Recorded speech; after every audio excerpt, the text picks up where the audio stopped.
Hi guys, it's Anthony Molinaro from OBrien Real Estate with another edition of the Eastern Weekly Property News for 2020, where as always the real estate information is on the house. Although there is still much of 2020 left, and particularly in real estate, I still thought it would be a great idea to reflect on the year in the real estate industry. One thing that I've learnt the most during the 2020 pandemic is that change will move faster now than it ever has. People will now want to get on with it more than ever. The second thing I have learnt the most is about predictions. I learnt that most people this year got them wrong. They didn't judge on the fundamentals. They feared the worst of COVID-19. But this proves marketplaces are very hard to pick, which is why it's always better to work on time in the market rather than timing it. And the third thing I learned is Australia is still the luckiest country in the world. We have excelled yet again. The world has long envied our country, and come the day that immigration recommences, Australia will again be the place to be.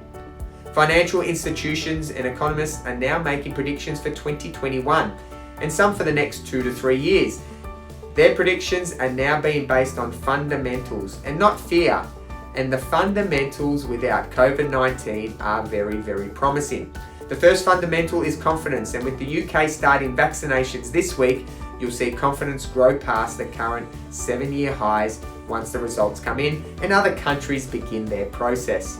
The next fundamental is the Reserve Bank stating rates will not rise for at least 3 years. And the third fundamental is the economic stimulus in creating spending, investment and jobs that will support families too, and in their growth, more importantly, to a better future, which is what we are all striving for. Indicators that stimulus is working is coming through many sectors across the board, showing strong activity.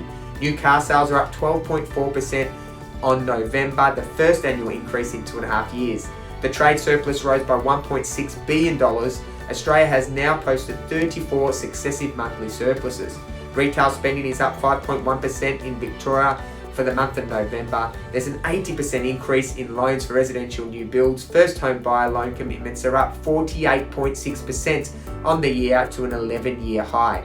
And at the peak of the crisis in June, 10.1% of loans, including mortgages, were on payment deferral holidays, but this has dropped to only 3.4% by the end of October.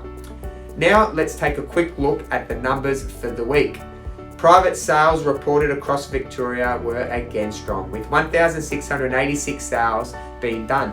Auction sales continue to be strong with another 80% clearance rate as reported by realestate.com.au. The numbers at OBrien were strong as well, with 105 new listings hitting the market, 112 coming under contract and 88 confirmed sales, with the top price recorded at $1.477 million. 2020 wasn't a trend-setting year, so to speak, but there will be some new living trends that will come out of 2020 in how people prioritize their life, where they choose to live and how they work, how they travel, their goal aspirations and thought processes on life.